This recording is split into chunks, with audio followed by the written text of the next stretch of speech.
analisis leverage operasi dan leverage keuangan.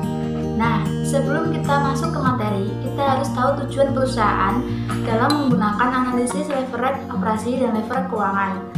Nah, tujuannya itu agar mendapat atau memperoleh keuntungan yang lebih besar dari biaya aset dan sumber dananya. Selain itu juga dapat meningkatkan nilai perusahaan dan kekayaan pemegang sahamnya. Dalam kesempatan kali ini, kita akan membahas 4 poin. Yang pertama, yaitu ada break-even point atau BEP.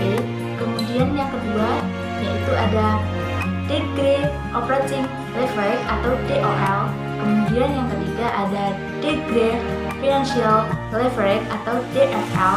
Dan yang terakhir ada degree combined leverage atau DCL. Sebelum kita masuk ke pembahasan, kita harus tahu dulu apa itu leverage. Leverage adalah penggunaan aset atau sumber dana yang memiliki biaya tetap atau beban tetap dengan tujuan untuk meningkatkan keuntungan perusahaan.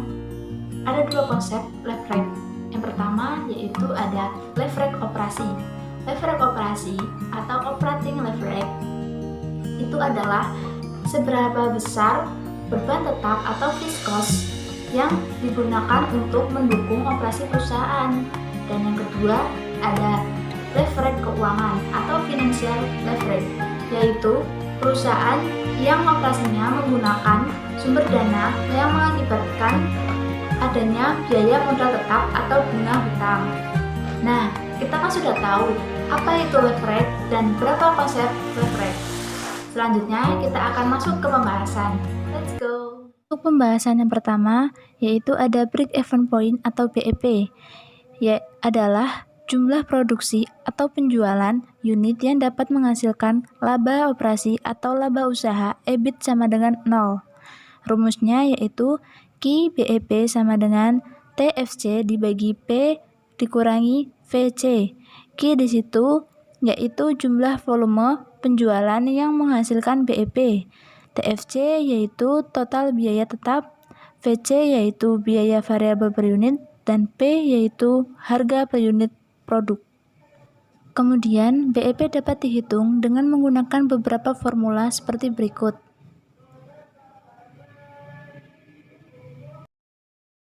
Untuk pembahasan yang kedua yaitu ada degree operating leverage atau DOL, adalah rasio untuk mengukur tingkat kepekaan perubahan penjualan terhadap perubahan EBIT. Rumusnya yaitu DOL sama dengan Q P kurangi V dibagi Q P kurangi V dikurangi F. Q di situ yaitu volume penjualan, P yaitu harga per unit, V yaitu variable cost per unit, F yaitu fixed cost per unit. Pembahasan yang ketiga yaitu degree financial leverage atau DFL, adalah kebijakan pembelanjaan perusahaan atau keputusan struktur modal atau penggunaan modal yang menyebabkan adanya beban tetap. Rumusnya yaitu DFL sama dengan EBIT dibagi EBIT dikurangi interest. Pembahasan yang keempat yaitu degree combined leverage atau DCL, adalah tingkat gabungan antara leverage operasi dan leverage keuangan. Rumusnya yaitu DCL sama dengan Q P kurangi V dibagi Q P kurangi V dikurangi F dikurangi I. Selanjutnya kita masuk ke contoh soal. Yang pertama, PT KTN adalah perusahaan konveksi yang memproduksi celana. Pada tahun 2017, biaya tetap sebesar 100 juta rupiah per tahun. Sedang biaya variabel Rp6.000 per potong celana. Sementara harga jual celana Rp10.000. Berapa BEP dari PT KTN? Pembahasan. Diketahui biaya tetap 100 juta rupiah. Biaya variabel Rp6.000. Harga jual Rp10.000.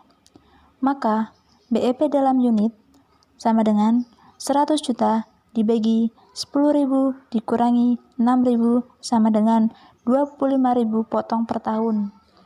Kemudian BEP dalam rupiah sama dengan 100 juta dibagi 1 dikurangi 6.000 dibagi 10.000 sama dengan 250 juta rupiah.